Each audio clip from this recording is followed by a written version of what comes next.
Okay, so it's 12 o'clock, so we'll just kick off. I think people will be trickling into the talk. So my name's Marcella MacArthur. I'm one of the case managers here at the Electrical Industries Charity. So thank you so much for your time and thank you for joining today's talk. If you please wouldn't mind just keeping your cameras off and your mics off, it kind of helps to kind of make sure there's no glitches as we go. And just a reminder that today's session will be recorded and it will be distributed in a couple of days' time, so you can share it with your colleagues. As normal, actually can't believe we're in October. Today's talk will run for roughly an hour, so the talk should last about 45 minutes, and then we'll reserve some time at the end for some Q&A. But as the presentation goes along, please pop any questions into the chat facility. My colleague Tom is on hand to facilitate.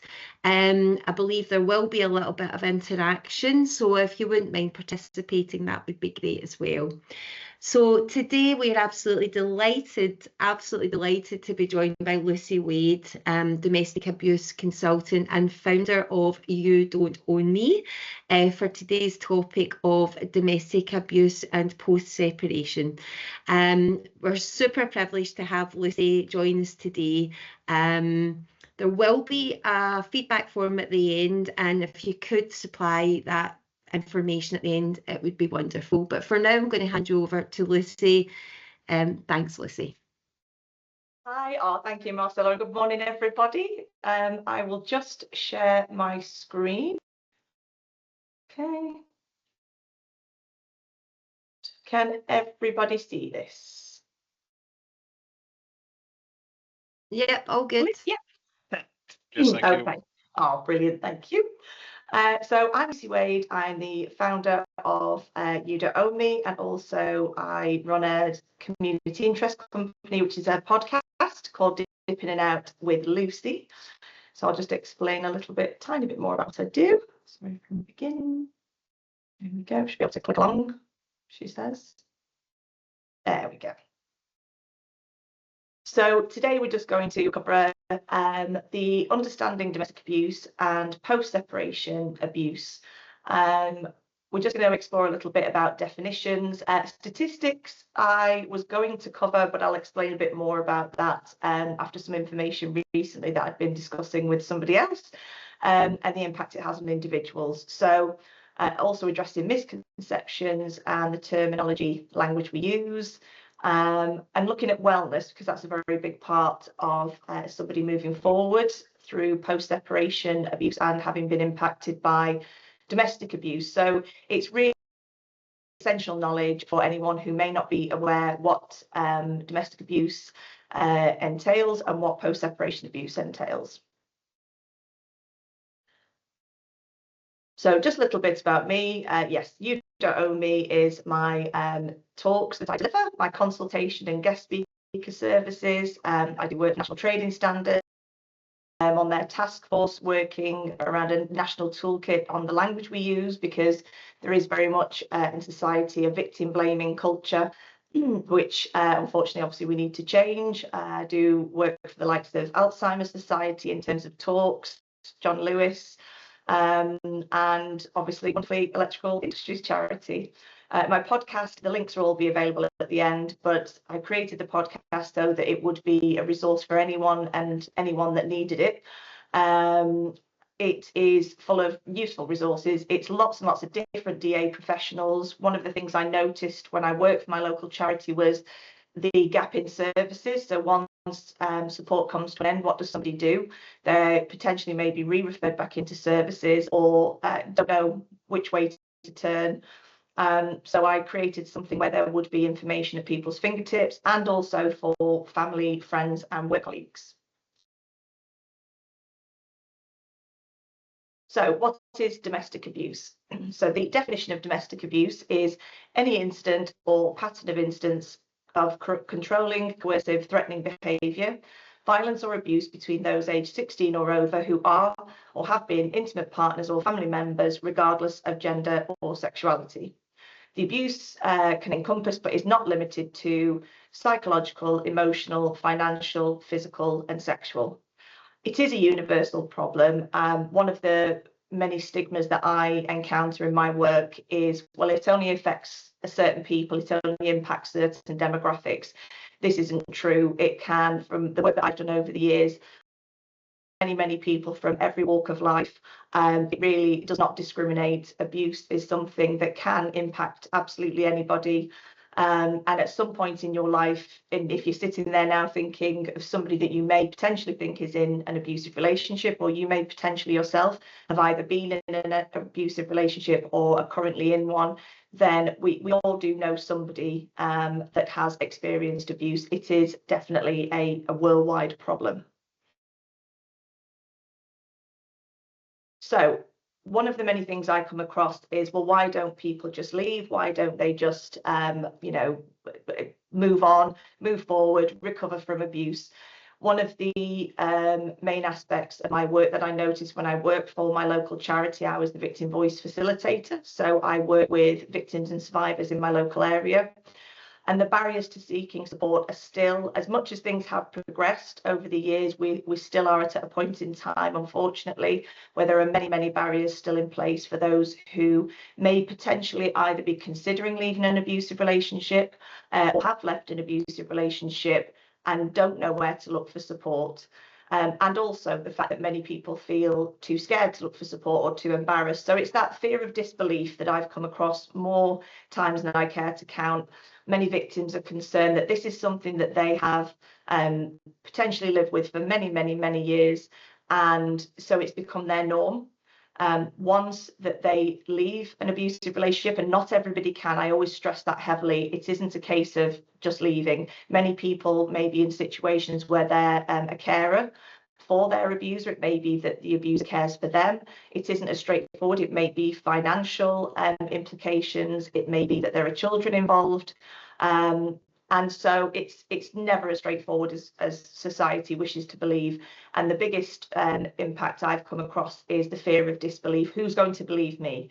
Perpetrators are very cunning.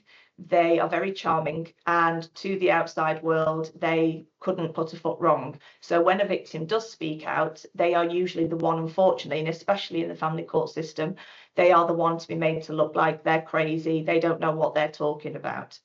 The shame culture, as we well know from many high-profile cases in the last couple of years, is that society often blames the victim. You know, why didn't you leave? Why did you fall for that person?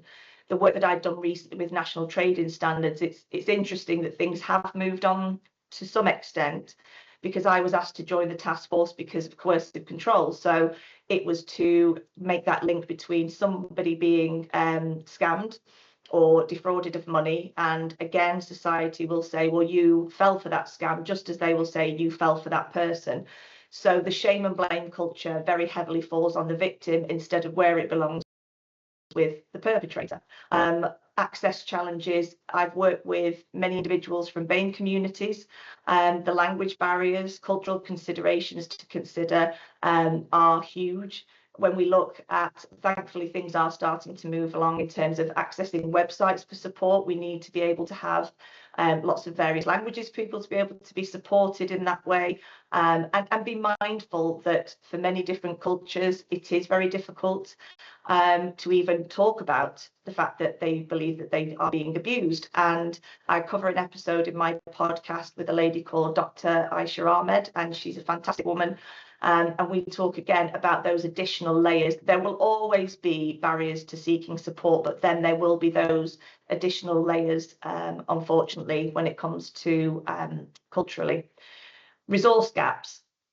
I call it a lottery. So depending on where you live in the country, there is no set standard as to what resources are available.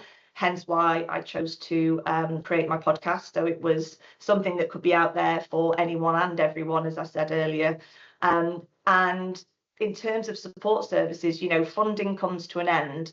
And what do people do then? And obviously funding's being cut left, right and centre, unfortunately, in the world of domestic abuse as well.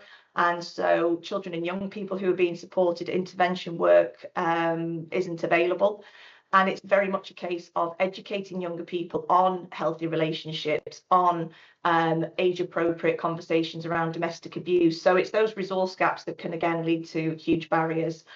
And as I touched on just briefly around dependency concerns, so I did some work for Cambridgeshire Council, and we talked about those caregiving relationships and the complications then, because for many people who have a disability or have certain needs, they don't necessarily want their caring giver to stop being their caregiver. They just want the abuse to stop. And it may be that their carer is the only person that they come into contact with. So when we think of barriers, there are obviously far more than we tend to realise. So myth bustings and the common misconceptions. This is where I would normally talk a little bit about statistics as well. So I don't know if anybody's aware, but the statistics are 1 in 5 people will experience abuse at some point in their life. And it's 1 in 3 women, 1 in 6 men. We need more data around BAME communities, around LGBTQ+ communities, around those with disabilities. And one of the things I often say about statistics are they're never going to be a true reflection, unfortunately, of what's actually going on in society, because of what I've just touched on about those barriers. So I've supported people who may have come forward and wanted to talk to the police, for example, to social services. And unfortunately, through the process, they've either been intimidated by their ex-partner and have felt that they didn't want to take it any further. So we need stronger resources, we need stronger support to really be able to clarify what the statistics truly are. And I believe it is a much bigger problem than the statistics show. So myth busting. Abuse always means physical violence. This is, again, something I come across regularly, not just in society and when I'm talking to organisations, but also with victims themselves. So at one point when I was a group facilitator, I would have victims and survivors saying, well, they never hit me, therefore it can't be abuse. But then when we start to break down the emotional abuse, the financial control, the intimidation, it starts to become apparent that this is abuse. And for many people, we have to, I always call it Domestic Abuse Awareness Month and Domestic Violence Month, because violence is an aspect of abuse, but it isn't the sole, it isn't the centre of abuse, it is part of abuse. And usually there are many, many other mechanisms in place that the perpetrator is using in terms of the psychological, the financial, the emotional. Again, it only happens to certain people. It can happen to absolutely anybody. It doesn't matter what your background is. And age is another factor that is now starting, thankfully, to have a lot more research done into it. I've done a bit of work with Age UK as well. And the fact that many people who've been in relationships and marriages for a very long time, you know, again, it's a generational, well, this is how it always has been. And therefore, that's how it is. And so we need to challenge that stigma and that taboo that actually it can impact anybody. It isn't just younger people. It isn't just people who are partners for X number of months. This is, you know, it can impact anybody, people who've been married a very, very long time. And actually the support that is offered to those who have been in very long-term relationships is essential, because if you've been in that relationship for 30, 40, 50 years, that has become your norm, and you have constantly been subjected to all those forms of abuse in one way or another. Without physical harm, it's not abuse. So we look at isolation, silencing and surveillance. When we talk about surveillance, what we mean is the aspect of stalking and harassment. So many years ago, we would think of stalking and harassment as being an in-person crime. Now, obviously, with the advancement of technology, there is a lot more monitoring through devices, through social media platforms. And, you know, people will say, well, why don't they just not use social media? Well, twofold. Why shouldn't somebody be able to use social media? But also, just removing social media doesn't remove the problem. That individual potentially has children. It can be that the perpetrator there may be a restraining order, a non-molestation order, and the perpetrator uses online gaming to communicate with the children and use coercive control, emotional abuse to continue that level of abuse. And many people have the misconception that, well, you've left now, So we move along from, well, why don't they just leave? And then if somebody is in a position where they are able to leave, the narrative changes to, well, you've left now, so everything should be okay. Unfortunately, within the first month, that's the most dangerous time for somebody once they have left an abusive relationship. And post-separation abuse is very, very misunderstood in the sense that it isn't just a case of leaving. There are, as we saw before from the other slide, all those different agencies that potentially are involved, all those different areas of abuse. And for many victims and survivors, they are spinning 20,000 plates, trying to deal with all these different areas of life, whilst trying to keep the perpetrator as far from their life as is possible. But if you have family court involved, if you have social services involved, for many individuals, the perpetrator uses those services as a means to keep power and control, because for a perpetrator, that is their sole purpose. As soon as they believe they're starting to lose that power and control over the victim or survivor, they will step it up, and they will, I mean, to be honest, truth is stranger than fiction. Many stories that I know, most people say, I can't believe that, but unfortunately it is true. There is very little that a perpetrator won't do in order to keep that power and control. And so for many victims and survivors, they question if their experience even counts. Does it matter? Part of the problem through post-separation abuse, one of the main problems, is self-worth and self-esteem. Many people's self-worth and self-esteem has been eroded over a very, very, very long period of time, through coercive control, through manipulation, through no access to finances, and we know that through coercive control, that I did an episode with a lady called Ruth Dodsworth. She's an ITV journalist, and we talked about the fact that she ended up with no home, no money. And it seems, unbelievable to think that. But when somebody has coerced another individual into believing that they'll take care of the finances, they'll look after everything, then how do you leave a situation like that when you have no access to any kind of funds whatsoever?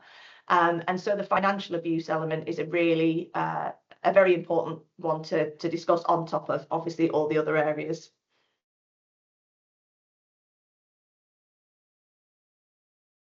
So the impact of domestic abuse, including post-separation abuse, and again, for those with children, the self-blame that they feel. I've worked with children and young people in one-to-one settings, in group settings, and it is essential that we again change that perception for children that they are the problem.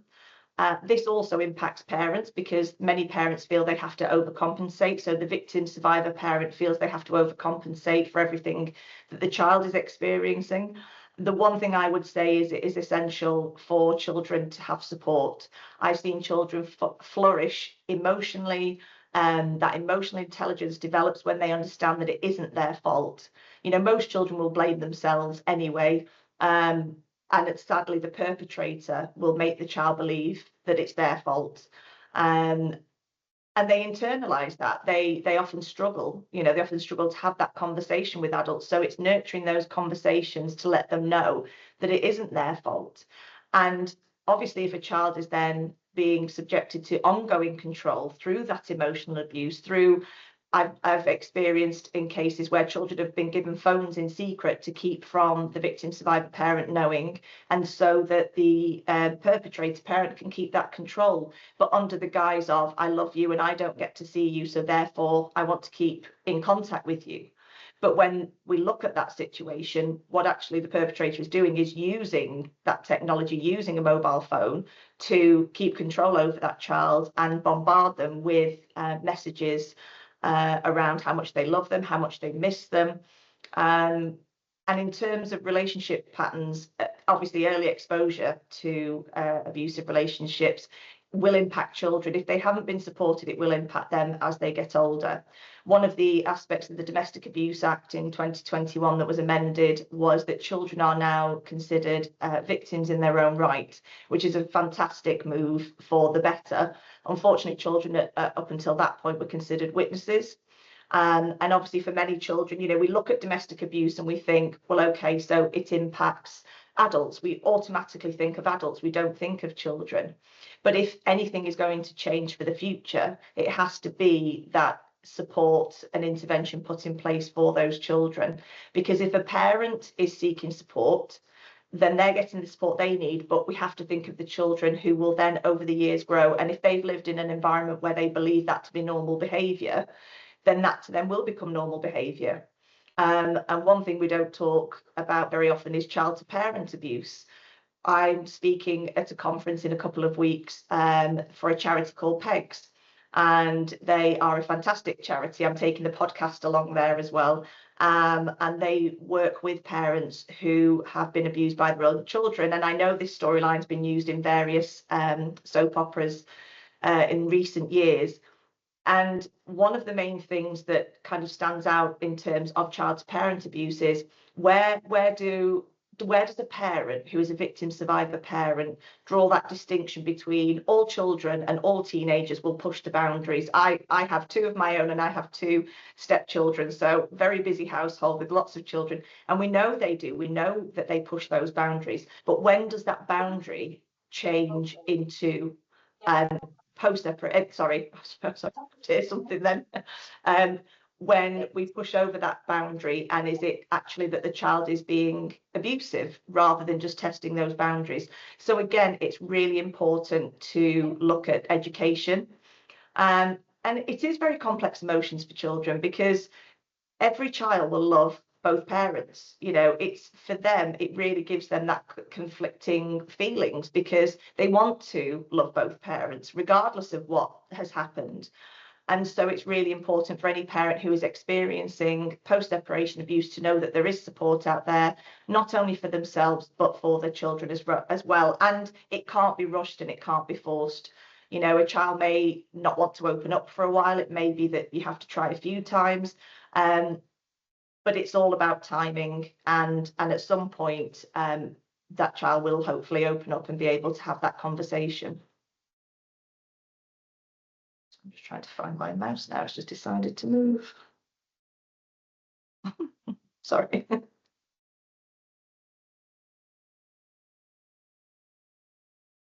about this.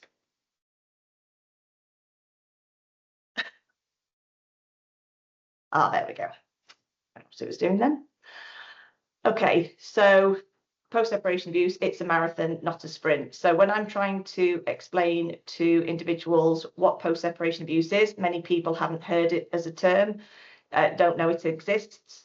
And for those who are experiencing it, it is very much like running a marathon, but constantly with the perpetrator moving that finish line further and further away.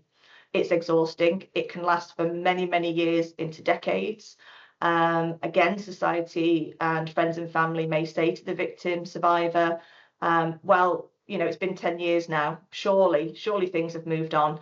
And that is not the case. A perpetrator will not let go. They will keep going, whether it's through child maintenance services, whether it's through repeated family court applications, whether it's through financial court proceedings. They will drag things out for as long as possible. And for those individuals, they find themselves feeling trapped, and it's an endless cycle, and it is exhausting, and it does impact somebody's well-being. And on top of all this, there more often than not is harassment and control. So we often, again, as I was saying before about stalking and harassment, we think of stalking and harassment as an in-person thing, but now we also know it impacts through technology, but also through something like the court systems. It's stalking by proxy. It is using other services and using other systems to ensure that they keep control over the victim survivor. So there feels like there's no way out, and the race will never be run. It will keep going and going and going. And unfortunately, you know, post-separation abuse is something that we need to consider as being, you know, something that does go on in society. And unfortunately, it is something that hasn't been discussed for many, many years. Recently, within coercive control and the law that came into place, I'll talk about shortly. But one of the aspects of the coercive and controlling behaviour becoming a criminal offence was it in the most recent act, Domestic Abuse Act, it removed the need for the victim and perpetrator to live together. And thankfully, that does start to incorporate, obviously, those who've experienced or are experiencing post-separation abuse. Again, we come back to the feeling of shame. So if you've experienced domestic abuse and you've had that self-worth, self-esteem stripped away from you over a period of time through that drip effect, it continues into post-separation abuse. You know, I often say post-separation abuse and domestic abuse, it's not a recovery in the sense that you've had a cold. You know, you've not had COVID and all of a sudden you're going to wake up one morning and everything's going to be fine. This is something that has changed somebody's life forever, but it doesn't have to change it to the extent that they can't live a life where they are happy, where they are content. It is just going to need support and help, and know that they're not on their own. You know, many people, before I started my podcast, I didn't realise when I did, and I started getting messages from people saying, I feel validated in my experience. I've never wanted to speak about it at work. I'm worried that I'm going to lose my job. I'm worried if I have to take a day off to go and deal with something, you know, that if I let anybody know, I look like I'm not coping. And actually what we need to be doing is saying, but we're here for you. You know, this is something that is something you shouldn't be dealing with on your own. And it is a process. So we'll just have a very quick pause in the sense of me speaking.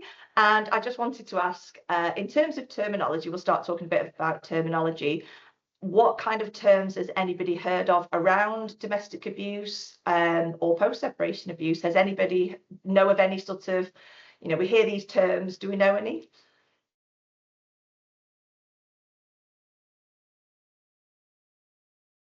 Nope. Okay.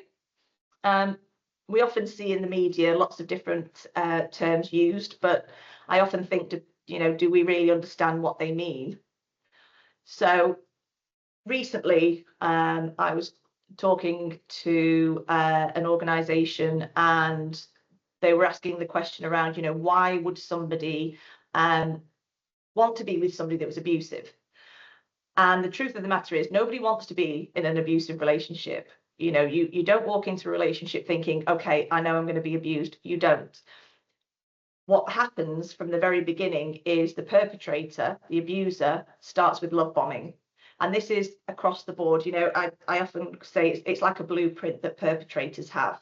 When you put case by case next to each other and you look at them side by side, it is the same tick box exercise that they use. So the love bombing begins, and it will be very much around attentiveness. That person, you know, the victim, as they will become, is the only person in the world for them. Flattery, lots and lots of gifts, just wants them to themselves. And for victims and survivors, once they start to process this post-separation, and once they have that support, it becomes clear that the love bombing isn't around the perpetrator wanting to be protective and loving and caring. What they're actually doing is trying to keep that individual as a possession. They are a possession to them.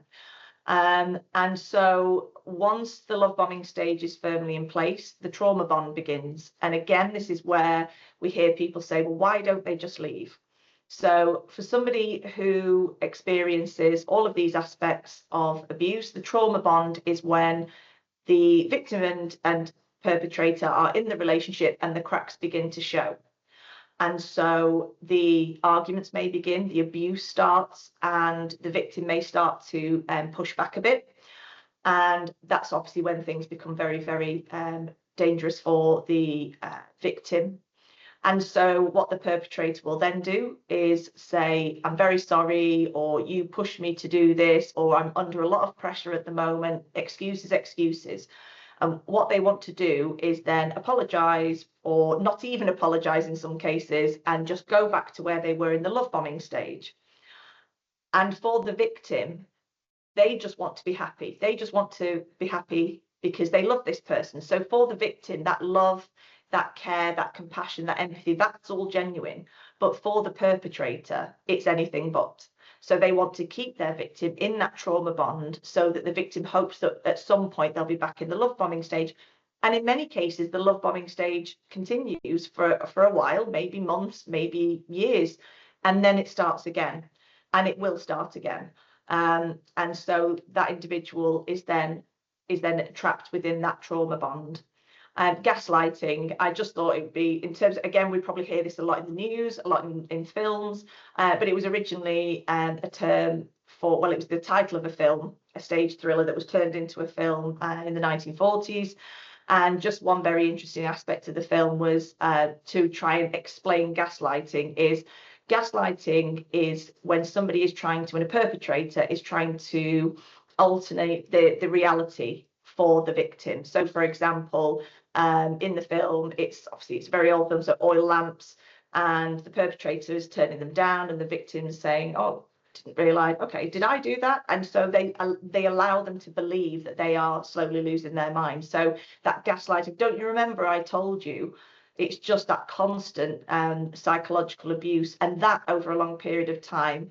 I've known people who I've worked with who have been in their 30s and have been seeking support from their doctors because they thought they had early onset dementia. And I mentioned this when I did some of the work and the talks I did with Alzheimer's Society. And again, that's the level somebody has of control, that they can make somebody believe that they are losing their mind. Triangulation may be one that you've heard of, potentially not. So triangulation is, if we think of the victim, we often think, okay, so it's the perpetrator that is causing all the distress and all the harm. If a perpetrator starts to feel that they are losing their grip, their control, they will inevitably bring somebody else in to the situation, whether it's a work colleague, a friend, a family member. And I've known many victims and survivors say, but my dad loves him, my mum loves him, my sister loves him, my brother. They will bring people into that situation to try then to put the pressure on the victim survivor. So then we end up with this triangle, obviously, of manipulation and control.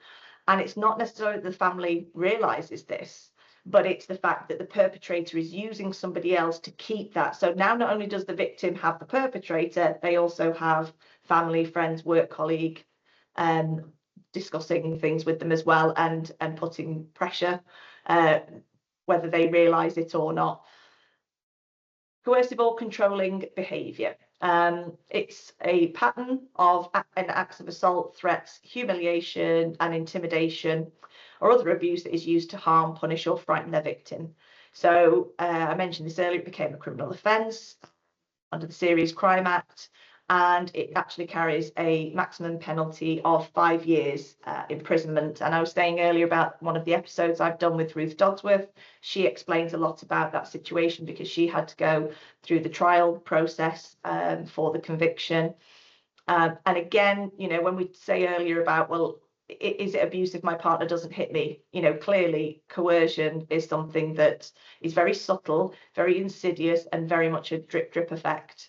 So the tactics used are humiliation, threatening and intimidating behaviour, isolation, monitoring communication, controlling where someone goes, who they see, what they wear. That's such a common aspect of coercive control. And not only with the victim or survivor, but with children as well. It's very common that when a child is referred for support and when we go through that risk assessment, that actually children will say, but I was never able to wear what I wanted to wear. I have to wear this, or I have to see these friends, or I have to go to. And we know children want to be able to express themselves and want to be able to dress in whatever way they like. I know we can't always let them go out in what they want, and depending on the weather, but you know, it's those subtle sort of, well, no, don't wear that, wear this, and that's where it begins, that's where it starts. The verbal abuse and humiliation. And in terms of that kind of behavior and the sort of the verbal abuse, and in particular the threatening behavior, a perpetrator will say, you know, who's going to believe you, or I'm going to kill myself or the children if you leave, you know, and they will say it absolutely with conviction that this is what they're going to do. So how does somebody then leave a situation like that?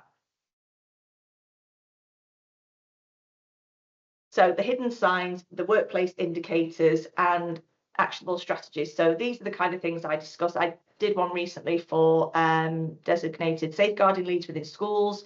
So we did a slightly different approach to it around, obviously, again, with children. But for many people, it's always been the assumption that, you know, we don't discuss it in the workplace. It isn't something that people will understand, so we won't talk about it. And for many, many victims and survivors, thankfully, that is changing. And it's amazing that organisations such as yourselves want to have these conversations, because it is so important to make sure that these sort of areas are covered. So, for example, it could be that somebody stays late on a regular basis. And I know now since COVID, obviously, that's slightly changed. Many people work from home, but then that brings its own level and layers of issues, because how do we know what someone's experiencing if they're working from home 3 days a week, 4 days a week? They're even more isolated in terms of support. Doesn't get involved socially, very, very common one. What perpetrators will, again, back to the blueprint is, do you really have to go out tonight? Do you really have to go and see your friends? You know, I thought we could spend some time together, making it look like that protection. But again, it's back to possession. For the victim, it may be in terms of the workplace, if loud sounds or agitated, startled. Very often, all the other things that are going on behind the scenes for that individual is playing on their mind while they're in work, while they're trying to go about their day, while they're trying to live as best they can what they believe is a normal life. Text messages and partners turning up at work. Again, you know, it may feel that the partner turning up at work, that's lovely, that's really nice, but very often it is a case of monitoring. And for some people who are experiencing post-separation abuse, they may not have told people that they are separated, and therefore when the partner turns up, it doesn't seem to be an issue. That they seem isolated and withdrawn. And again, this comes back to the behaviour of the perpetrator from the beginning. It is to keep that person in isolation as much as possible, remove as many challenges, as many people out of the way as possible. And sudden shift in work schedule, you know, somebody says, I'll work back a lot later, I need to do X, Y, and Z. And again, it is this, unfortunately, for many individuals, it is that shame and blame factor, that they want to look like they're able to deal with everything, but actually underneath they're dealing with, as I said earlier, that 50,000 plates, trying to spin all those plates. So what can we do? Obviously include speakers in wellbeing events and webinars. Just start to make it a normal conversation. You know, a few years ago when I started doing the work I'm doing, you know, you wouldn't think that somebody would come in and be talking about domestic abuse, because it was a very much, well, that's not something that impacts. And I've actually had organisations previously say that doesn't impact our workplace. Well, how do you know? You know, again, if somebody isn't wanting to talk about it, we don't know what people are experiencing. And thankfully, with the shift in mental health awareness, it has allowed domestic abuse to be become part of the conversation. A lot of the work I do is around wellbeing forums, around working through wellbeing leads to have those conversations. And a safe reporting environment. You know, we all know when we work for organisations, okay, I feel that this is somewhere I can, you know, the posters are there, they're showing that they understand, they know that these things go on in life, and displaying resources, you know, being able to see things like the podcast. I have the QR code. I purposely named the podcast Dipping It Out with Lucy so that it isn't apparent that it's about abuse. So if somebody does want to go ahead and listen, or just want to find out something for a work colleague or a family or a friend, that they can do, and they can do it safely. Peer support groups. From the work I did with Alzheimer's Society, they'd had a peer support group that had and lived experience group that had all but fizzled out. And thankfully, after the talk, because it was normalising the conversation around abuse, it reignited, and thankfully lots and lots of people started to ask, could they join the group, could they sort of set it up again. And I heard from the wellbeing lead not that long ago, and it's still going, which is amazing. And sometimes it is as simple as the validation of that experience. It may not be that we have all the answers to all the problems, but knowing that you're not on your own, knowing that there are people there who you can talk to, makes the world of difference. And obviously DA policies to include post-separation abuse as well as domestic abuse. It's my mouse again, apologies.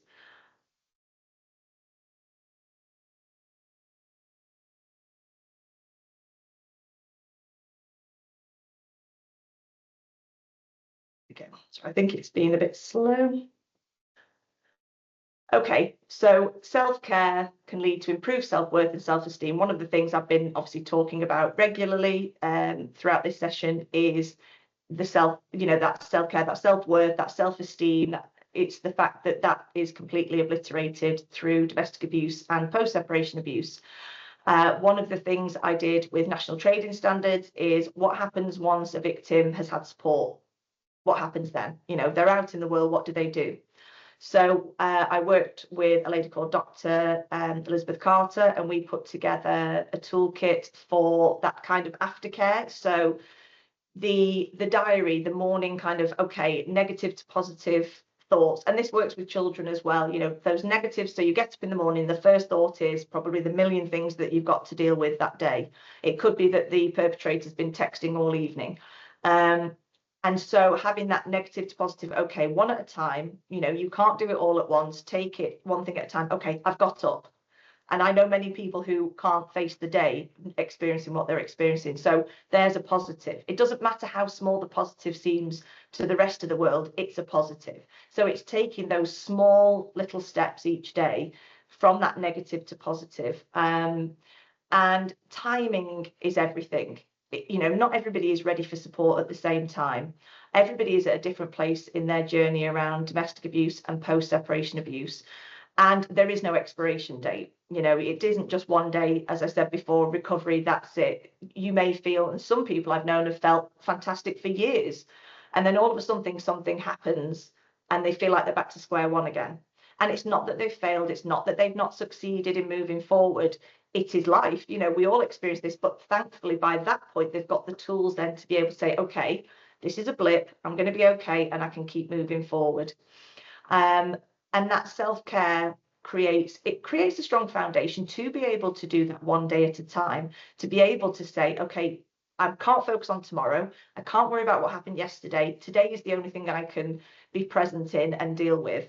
And reaching out and speaking to people, it's so important. Thankfully, currently I'm training as a coach in post-separation abuse as well, because many people want that one-to-one support, because it doesn't just end when the relationship ends.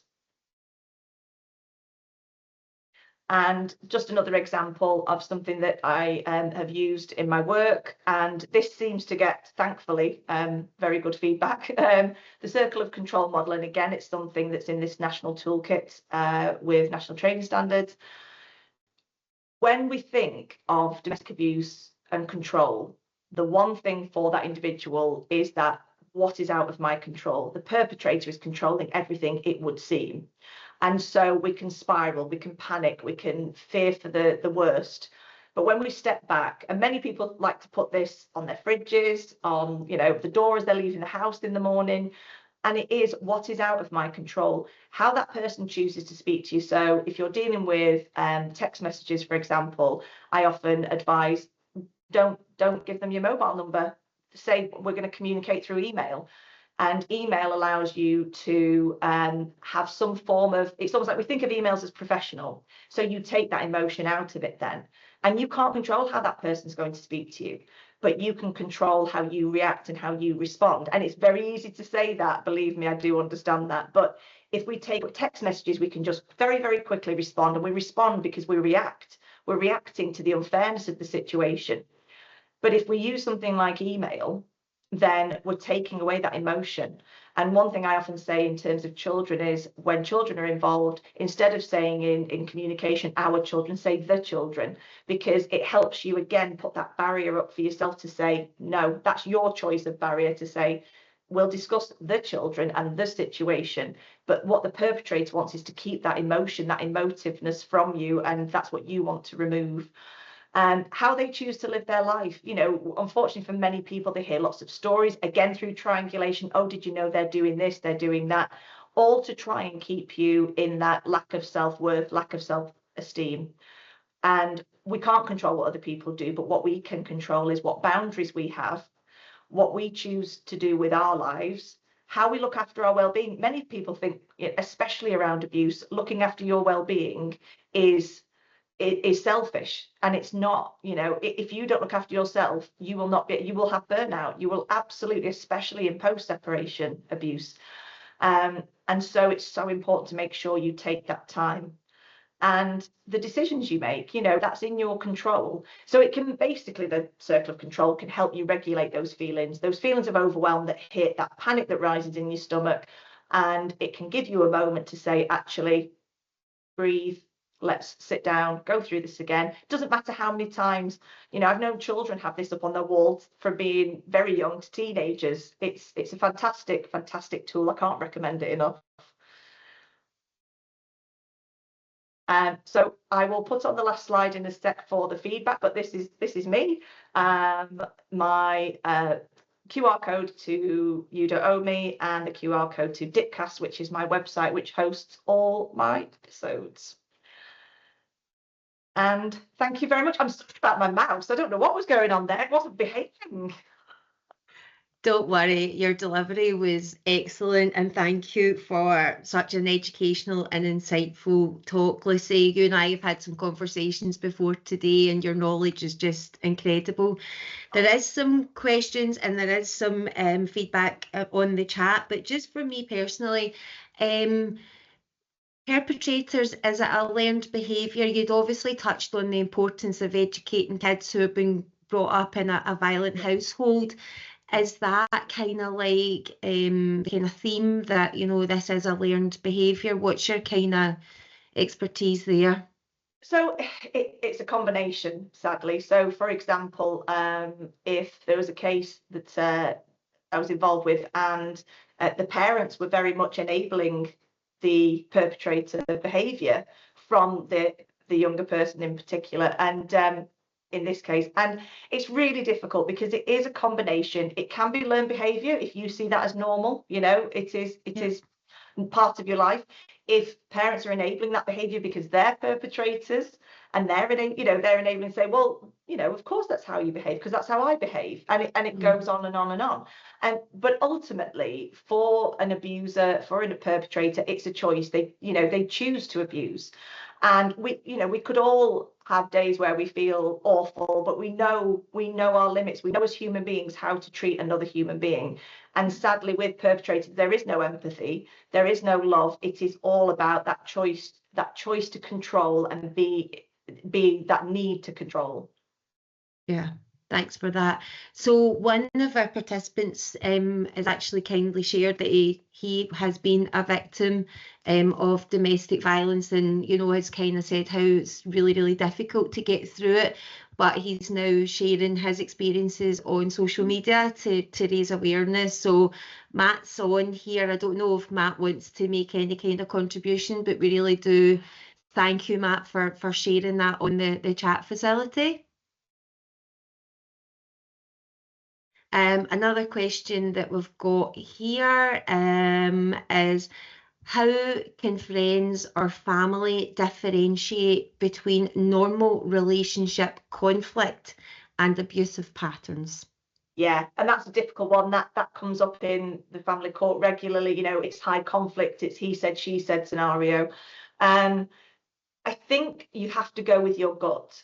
And for family and friends, very often what happens is they think that for victims to go and find the support, to ring the helplines, to speak to local services, friends and family can ring. They can ring up and say, I'm really concerned about my friend. It's all confidential. You can be anonymous if you like, and just have that conversation, and they will be able to help. But I do know with one of the episodes I did was with a psychotherapist called Sari Taylor, and we talk about that difficulty for friends.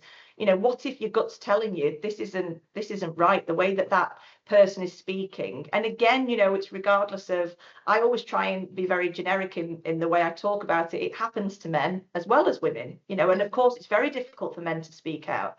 And I think that for friends and family, if they are concerned, that looking for support themselves, educating themselves on how to support somebody. And what Sari kind of summed the episode up as was, it's just letting that person know you're there. And it may be because there is that shame and blame factor, because there is that fear of being judged by the world, why am I the one that's in this situation? That when friends and family kind of display that behavior of, well, I could see that coming, that's not helpful. What is helpful is to say, I'm here, I'm listening, and just be present with them, just be there to listen. Don't try not to make those judgmental comments, but look for support yourself and educate yourself around what would abusive behavior look like. And there's so many resources out there. On my Dipcast website, there's lots and lots of resources on the page, on one of the pages, just for people and all aspects of abuse. And it's a really difficult one, but I think in your gut if you think someone's in an abusive situation.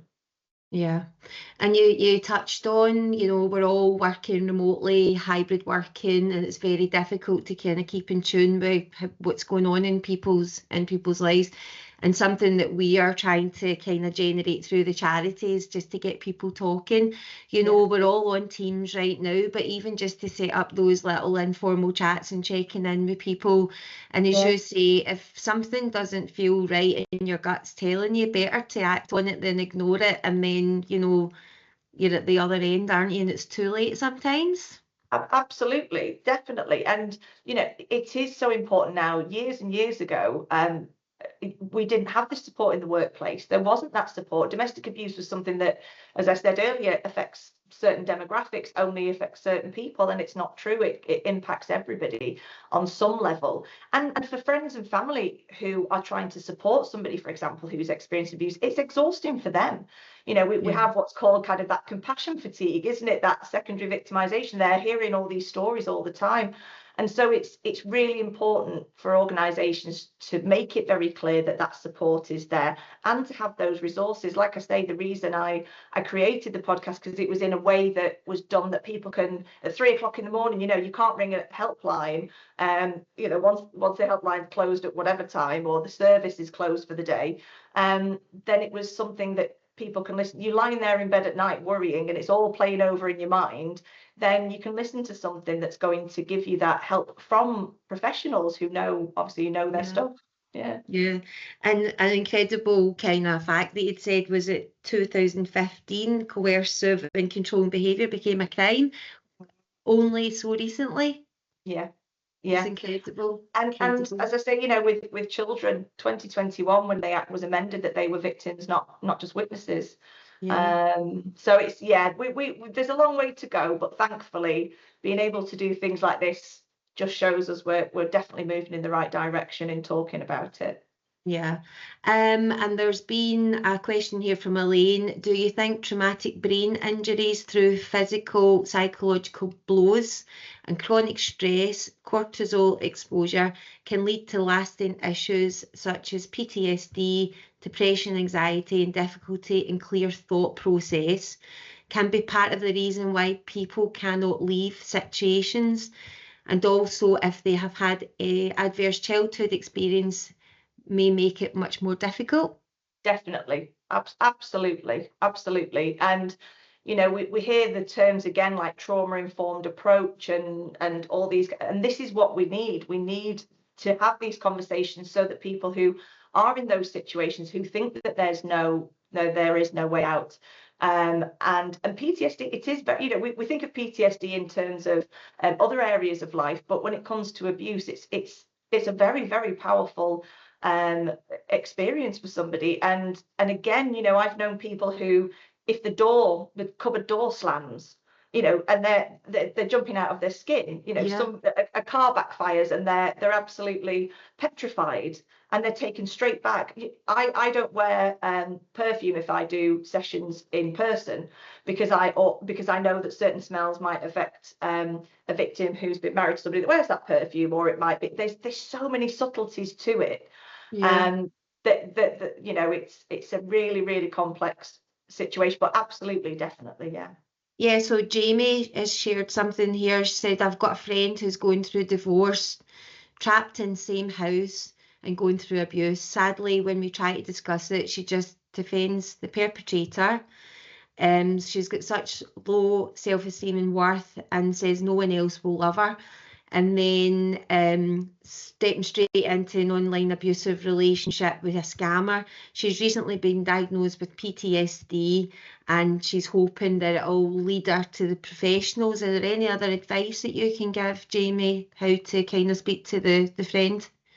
Yeah, again, you know, it is very common that abusers will stay in the house. We often think of this, why don't they just leave? But if there is monetary considerations to go through, house to be sold, etc., a perpetrator's got them exactly where they want them, in the house with them. They're trapped in that house.